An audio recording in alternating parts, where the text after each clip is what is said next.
my theory on crop circles is quite simply that it's because when you go to these crop circles and actually see what it's like to be there, you see, here's what you see. You see the crop circles, amazing.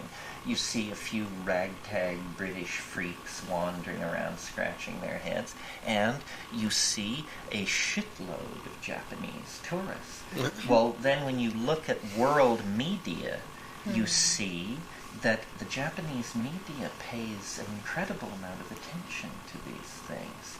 And I think they are a covert operation run by MIDI, the Ministry of Trade and Industry. Quite obviously, this is an experiment in the semiotics of brand recognition.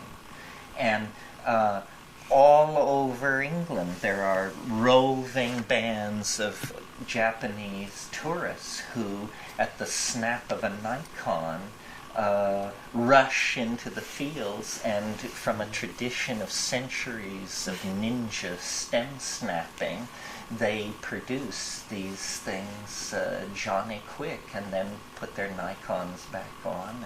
And I don't understand why MIDI would be behind this. What's the benefit of it? well, they're studying the Western mind and its relationship to brands, to symbols.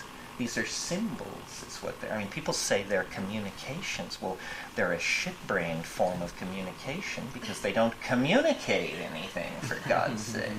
I mean, what kind of communication is it that doesn't communicate?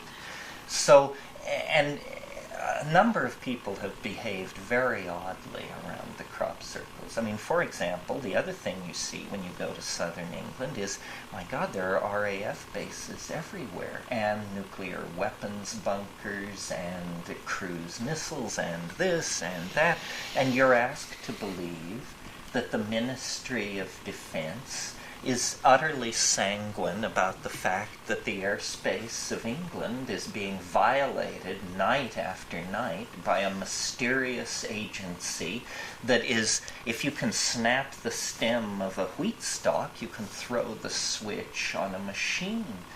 The Ministry of Defense would go crazy if this were real.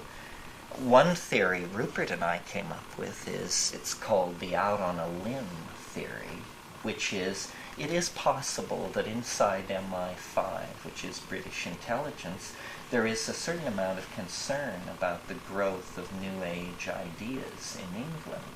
And so the idea is to lure these people out onto a limb, wilder and wilder statements about Gaian messages and the telluric forces of the earth and so forth and so on.